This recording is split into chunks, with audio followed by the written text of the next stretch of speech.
All right, welcome to the Risk Reversal Podcast. I am Dan Nathan. That is Gene Munster. He is the founder and managing partner of Deepwater Asset Management. Gene, welcome back to the podcast.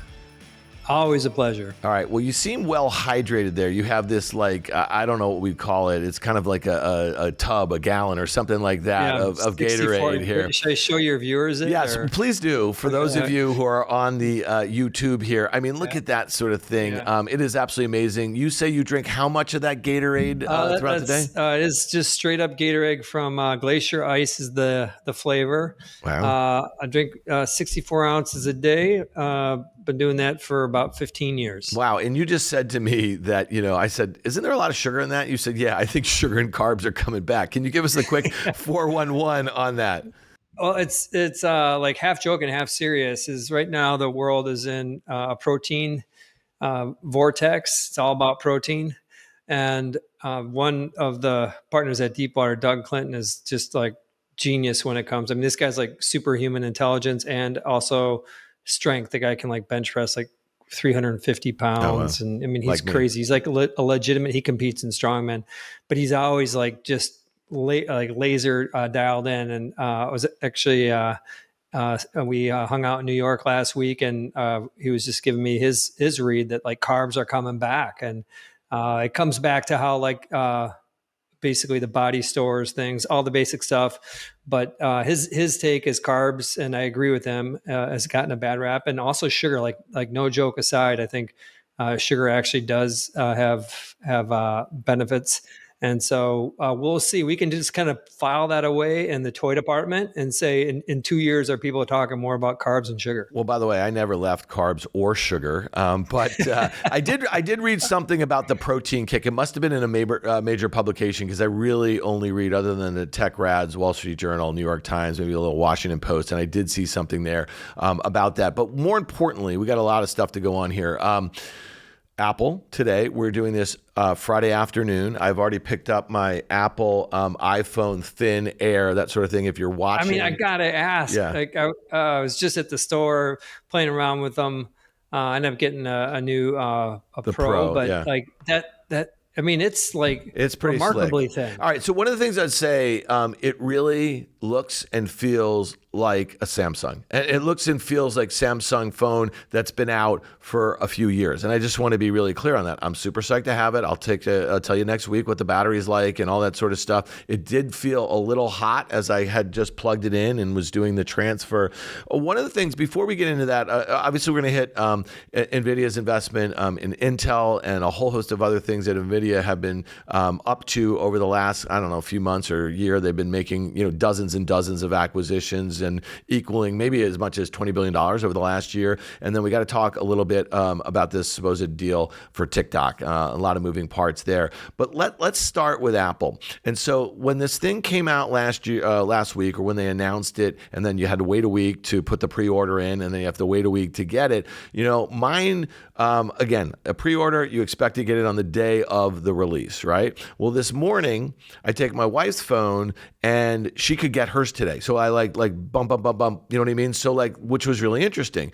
And so I don't know what the lead times. It was an Air? Yeah. So I don't know what the lead times are for the Pro right now. What are they? For a Pro in the US, it's 2.1 weeks. It was 1.8 a year ago. For globally, it's 2.5 and was 1.8 a year ago. The Airs, this is a strange thing. The Air is just readily available worldwide. You okay, can get it so that was weird to me. If any of the phones looked like new and innovative from a hardware perspective, it was definitely the Air. The Pros are also like $1,500. I mean, they're getting up there, and that's for the 256 GBs. So I walked into the Apple store on 14th Street. I had the QR code. When I tell you there was no line, there was no nothing. There was like 6 people who had not pre-ordered it who were like waiting to get a phone. Okay. So either they've gotten really efficient about the delivery, to your door. They're also doing delivery from the store, or they've just kind of, separated or kind of, made it very easy to go there, get your QR code. But it's just, listen, it's a different feel. I don't think this is it's very qualitative, right? To figure out, like looking at Apple stores for whatever that is, but the phone's cool. I went to go buy AirPods, and they must have sold, as I waited there, 10 pairs of AirPods Pro, which surprised. I mean, that's not going to move the needle, but I felt I had a different read on it. My read was how funny it is that a couple new form factors, because I do put the Pros as a new form factor, how a couple new form factors really eases the pain of AI. And it's just like, you look around the store, there's no reference to Apple Intelligence. Like, and it's just, I think it just speaks to the reality that that's what people want right now is they want a new form factor and their phone's old and they want to get a new phone. And that's what's going on. Yeah, and again, who knows whether it'll be a super cycle or not? And again, that term is something that has been bandied about for nearly 19 years, as long as we've had new iPhones. And I do believe, and I was just looking at this earlier, Gene, and I know that this is a name that you thought the underperformance was something that would fix itself as we got closer to a rollout of proper AI features. And I think the new form factor, to your point, kind of helps you get there, right? If you're an analyst, if you're an investor, you start seeing the path, right? And so, this is one where, gross margins are up nearly 10 points from 2019. And I know that you're probably, and I'd love to get your take on this. It's like once Apple Intelligence is there, once there are apps and services built in and around that, this is a company that could have gross margins of over 50%, right? So when you think about half their sales are always really going to be from iPhone until maybe OpenAI, does some really interesting thing on the hardware front. But talk to me about the margins. Is this a big part of the story for you right now? It's more or less steady state. I think we've had over the past 10 years, margins have gone up. Gross margins have been almost 10%. I mean, we had just this massive lift in gross margins that over the past 15 years. But it's less about that. For me, it's about top line. Like what's top line going to be? I look at what the December quarter is just to put some like hard numbers around this. The street's looking for 7% growth for iPhone for December. That's what stock's going to trade on the iPhone number. And I think it's probably 10% or better. I think this was a solid start today. And I think that for next year, the street's looking for 5%. Now, I say 5% is not that great, but then in the context of iPhone over the past few years, has basically been flat. So it's almost like a mini super cycle to even have 5%. I think it's going to be a better number than that. But I think that's what I'm more focused on versus margins. All right. So consensus for earnings for fiscal 2026 is basically calendar 2026-ish, right? I'm looking at consensus at about 8% earnings growth and about 6% sales growth right now. That's consensus. And so trading about 31 times or so, for that sort of single digit growth and the like, but we're in a different tech market, right? So when you think about this, Nvidia on the year is up 31%, Microsoft's up 22%, Amazon's only up 6.5%, Google's up 35% on the year, Meta's up 32%. Can I guess Apple here? Yeah, go ahead.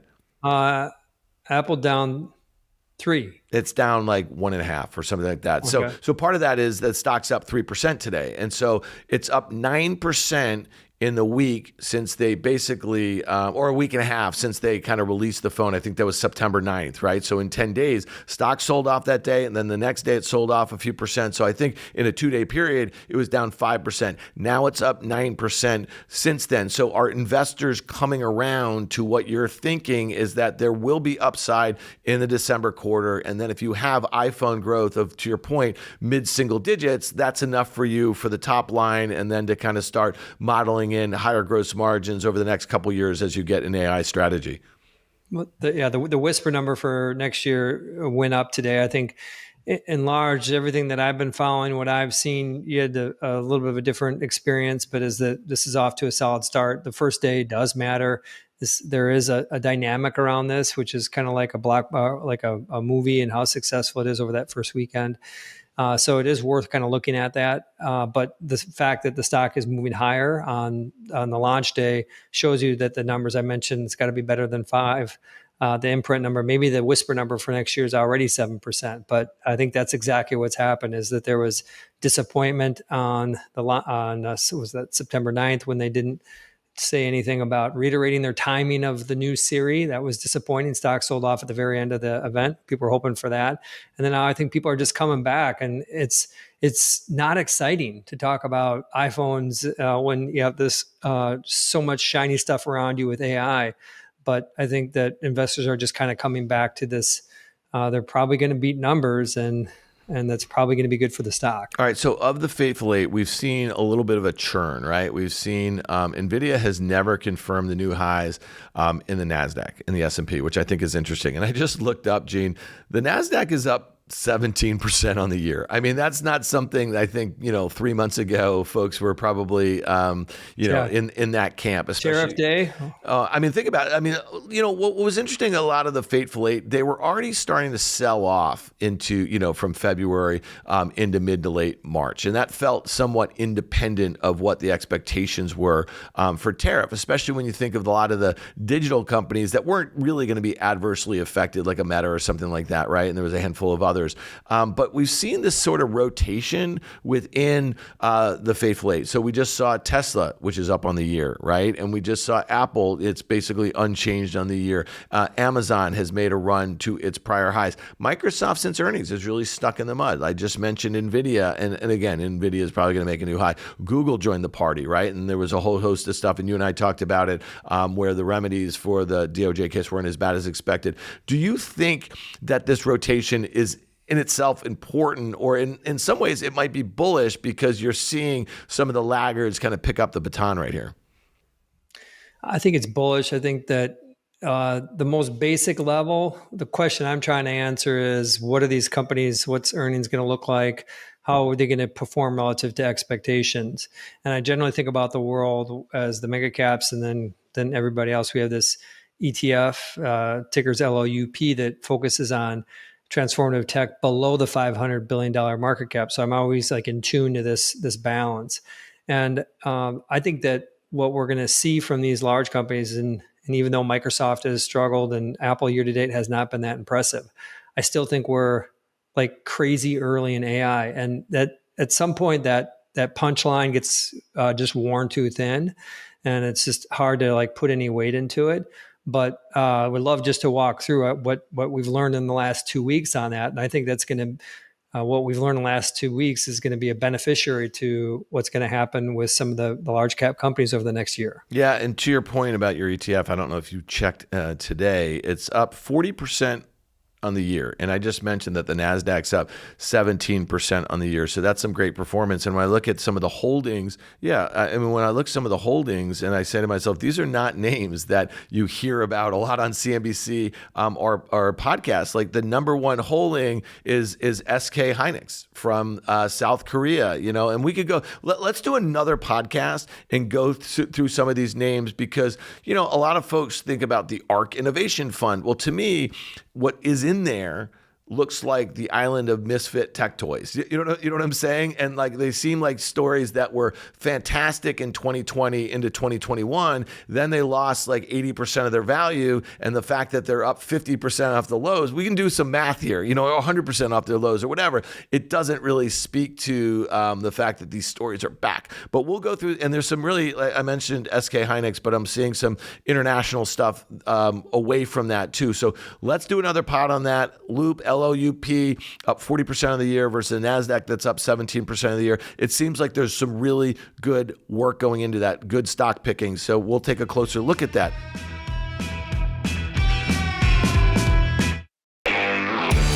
It's a busy week, actually, on the news front, right? So here's the Apple situation. Intel getting a $5 billion investment from Nvidia. This comes a few weeks after the I don't know what you call it, our treasury, whoever took a 10% stake in Intel, which caused a big rally back then. This stock was up, I want to say 25% the day of the announcement of this. The idea here is that the GPUs plus the CPUs give you this brain center, right, of, whatever you need within a server, right? And then obviously Intel, they are the market share in PCs. And you'd like to think that the next leg of this trade from a hardware front, as you get more toward an inference phase, right, you need the hardware that are in people's hands or on their desktops to be doing a lot of that. Is this where this idea comes from? And then I have a follow-up question to that that's a bit more cynical.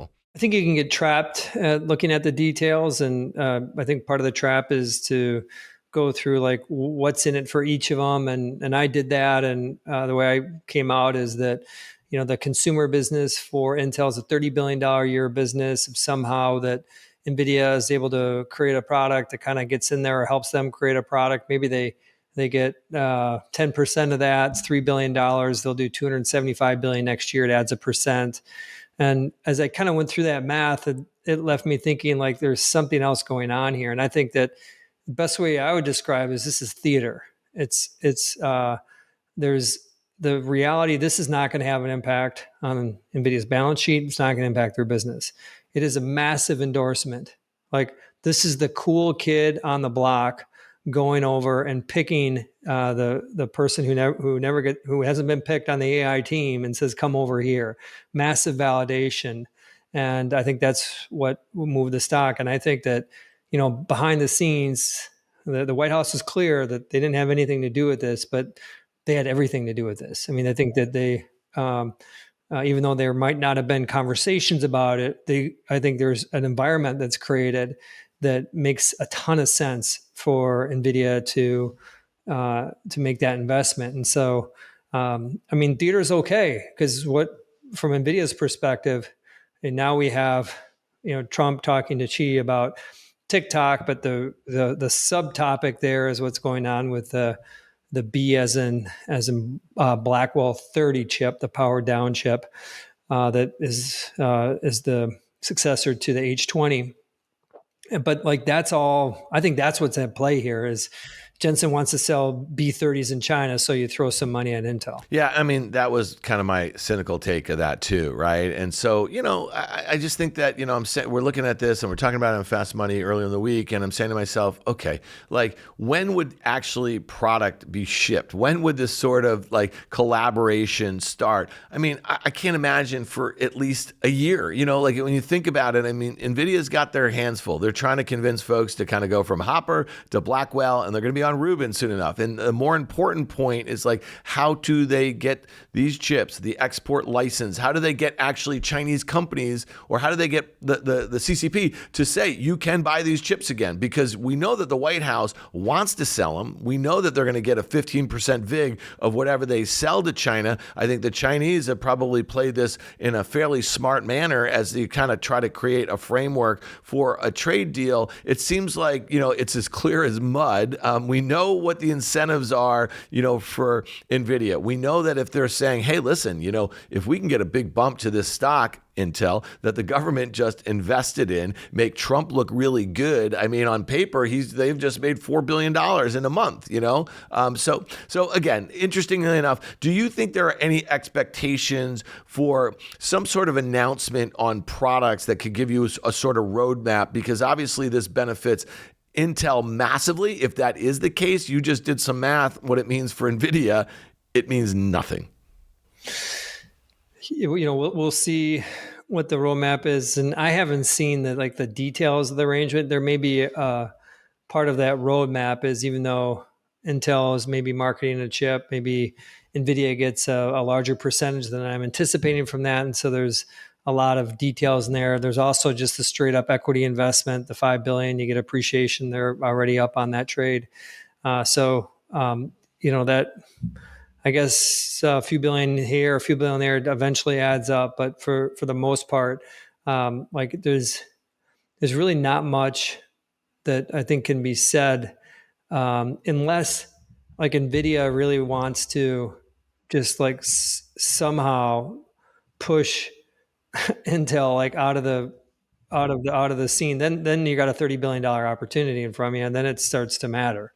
But that's be a pretty strange way to get there by investing $5 billion. How do you think? I know you are a full-blown capitalist, and you and I've talked about a lot of this stuff. Right on. And I get it. You're for deregulation, you're for low taxes. You think that's the way that folks can best compete, right, and innovate, that sort of thing. When you look at Intel just over the last month and a half, and this is years in the making, you tell me 5 CEOs over the last 15 years and numerous amounts of restructuring, and there's been M&A, and then they kind of kick out some of those things, at much lower valuations, that sort of thing.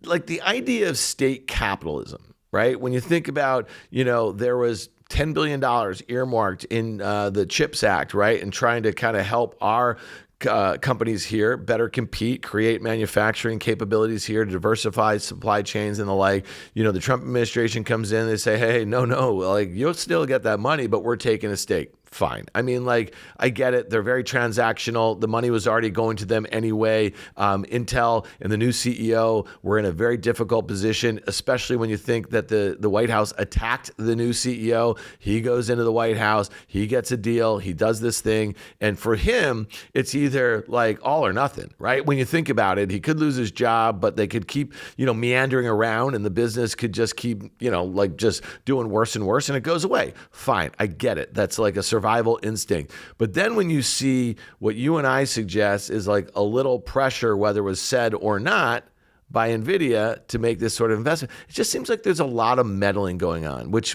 really might find itself, just not supportive of the sort of liberal, democratic capitalist system that we've basically created here. Yeah, I think that, what we have seen as someone who's a capitalist, it's been a head scratcher for me. I wonder sometimes, am I just missing the forest for the trees on this? Because as I think about like the truth is below the surface, I'm not a conspiracy person, but I think that generally the truth is slightly below the surface. That like some of this stuff doesn't line up, but maybe kind of going back, I do come back to the bigger picture. I do think that, there's these meddling, there's these tweaks, there's these different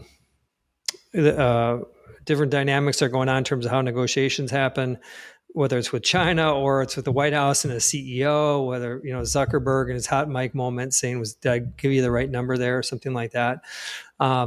All of that, I think in some respects is subordinate to the big picture. And the big picture is that the White House still is pushing for the U.S. I think ultimately they do want the U.S. to win. I think they want these companies to win. And so I wouldn't do it that way, but I think that the spirit of what they're trying to accomplish, I agree with. Well, it flies in the face when you think about the Nvidia being able to sell the H20s or the Blackwell 30s, to the Chinese. I mean, there's two ways to think about it. And, you could either collaborate with the Chinese, which are one of our biggest adversaries. We have a whole host of reasons why we should think about, we need rare earths, we need the magnets. They go into a lot of important defense apparatus and manufacturing here. And if they are bullshitting us about DeepSeek, right? When I say they, I don't mean the government, but I mean like a lot of these research labs and the like, then why do they need our H20s, right? Why do they need Blackwell, that sort of thing? Like on that front, they're saying, they're promoting this Huawei chip and how great it is. It's better than the H20. And, but at the same time, the substance of their actions, that the NVIDIA was a big part of the trade deal, or the structure of the trade deal, the framework of the trade deal. And so like that just doesn't turn on a dime. You don't just say we need it and then we don't need it.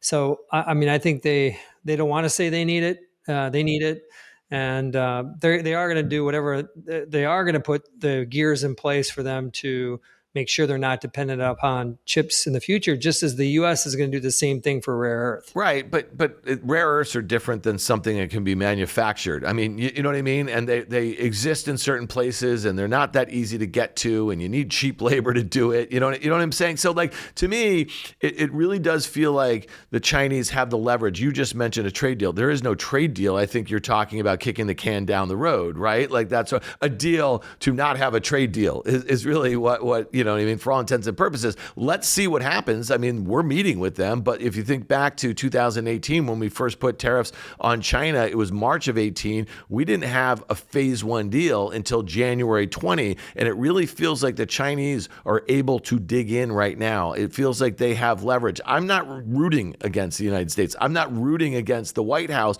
but it really feels like we had a guy named Louis Gav. Do you follow him, Gavkel? He was on the pod. It's going to drop in a couple of days. He lives in Hong Kong. He would happen to be he's been in Hong Kong for 30 years.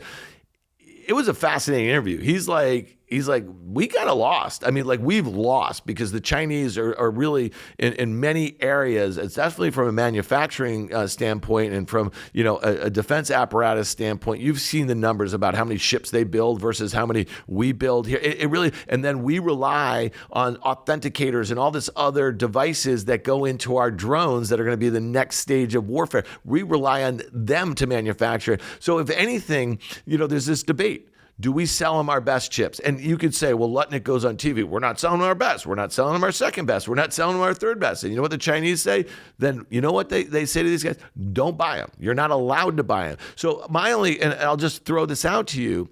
It's like, they're going to innovate one way or another. We were either going to force them to innovate by not letting them, have access to our technology, or they're going to innovate alongside them having access to our technology. And then they're going to create a digital belt and road at a time where we're not even going like head on so much with our adversaries, but we're pissing off all of our allies. There was an article, I think, in the Journal today with MBS from Saudi Arabia. This is a guy who hosted all of our big tech giants alongside our president. The article said, without some of these defense guarantees or some of these alliances that we had been putting in place over the last few years, we're pushing some of our allies into the arms of, and the Chinese want that, right? Like you saw that big bear hug between Modi and Putin and Xi, in China.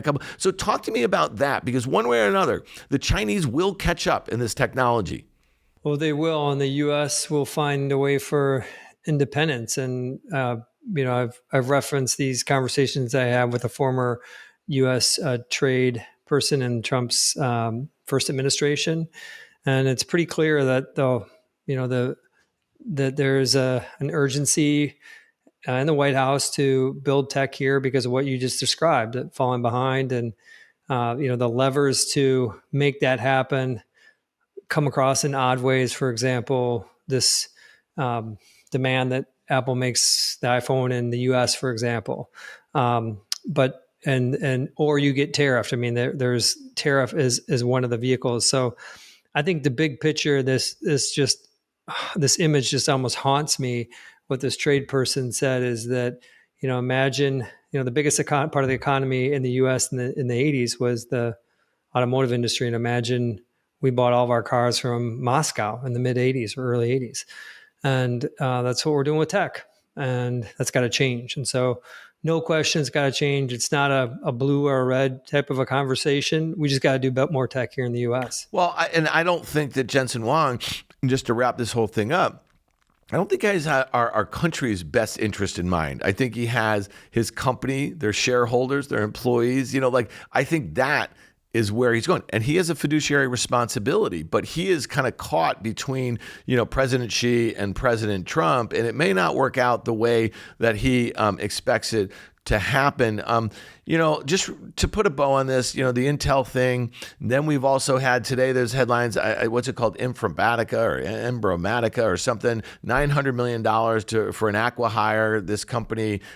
Did you see this today? I didn't see it, no. Yeah, and so here, I'll just read it to you. This is from CNBC.com. NVIDIA spent over $900 million to hire Fabrica CEO and licensing their AI technology. The technology can connect more than 100,000 GPUs together.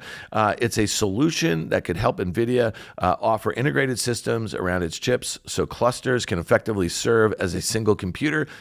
All mumbo jumbo to me. I'm sure there's a lot of smart people who get it, but $900 million for an acqui-hire, that seems crazy. But if you're licensing this technology and it helps you do a whole host of things otherwise, then maybe it's perfectly reasonable. I mentioned earlier about how early we are and how that storyline gets a little bit worn. And so there's been some things that have happened more recently around that. And when you think about that $900 million acqui-hire and the money that's getting thrown around here, the only reason why that kind of money needs to get thrown around is if there is something profound that these tech leaders believe is going to happen. And Nadella from Microsoft had mentioned that he believes that AI is going to solve the world's most complex problems. He said that back in April. Complex problems. Today, AI does not solve the world's most complex problems. It does things that are very basic.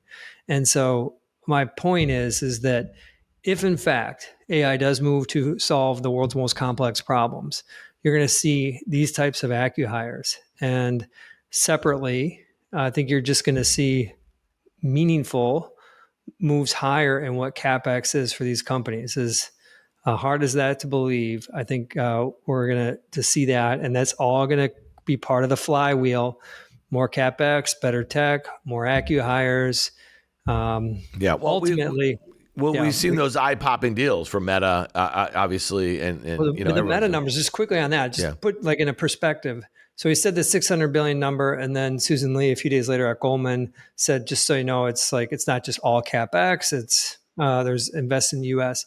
Their spend on OpEx in the U.S. is about 40-ish billion per year.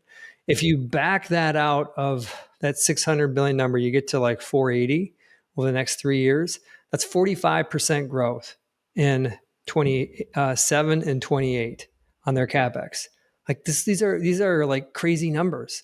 And so I think of the news you just shared with me about these big acquihires in the context of like something crazy, special, game changing. I mean, all these, it's hard to put adjectives around it, but the numbers speak for themselves. If in fact, 900 million speaks for itself. Well, here's something that is speaking to me right now. So CNBC is breaking this again this Friday afternoon. Elon Musk XAI raises $10 billion at a $200 billion valuation, and this is David Faber breaking this. And this is eye popping. They're going to use the money to buy 100,000 GPUs. Okay, just think of the numbers here. I get it. We don't have to belabor that. All right, last thing before we get out of here.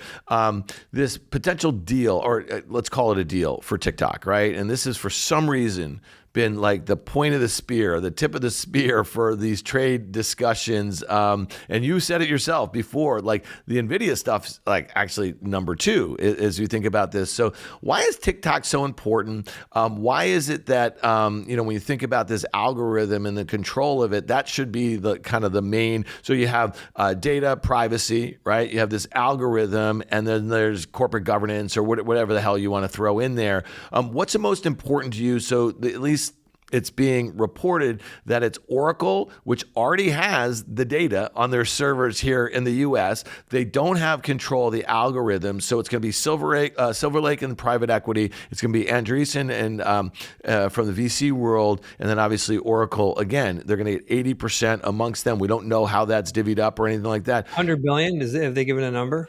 Well, I mean, they haven't, but like some estimates are as high as 200 billion, and if XAI is worth 200 I'm talking billion, 100 for the U.S. business, but anyway. Okay. Again, yeah. So just help me make some sense of this.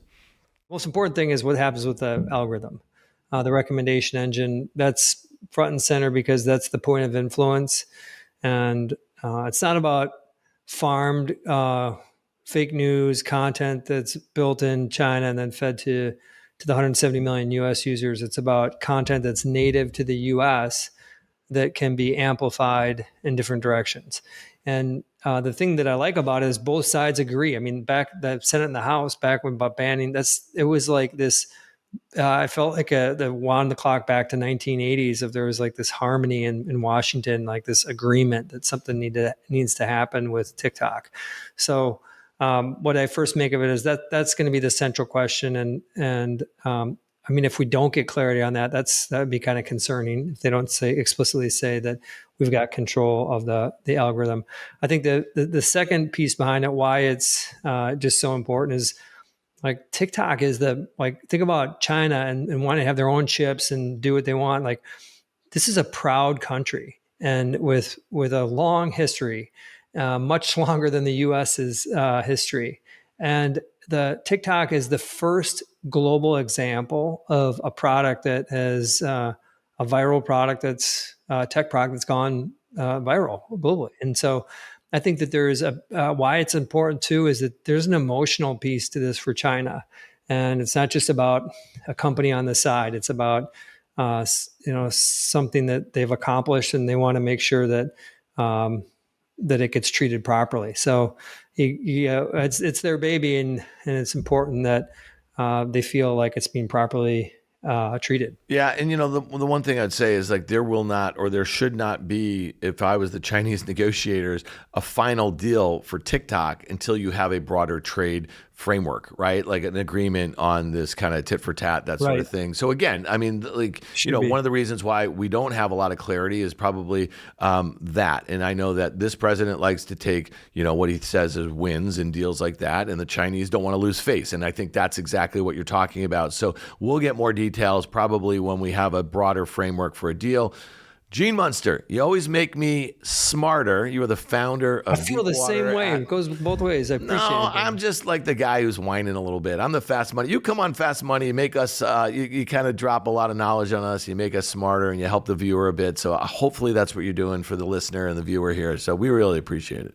Oh, thank you. See you soon. All right, bud. Thank you.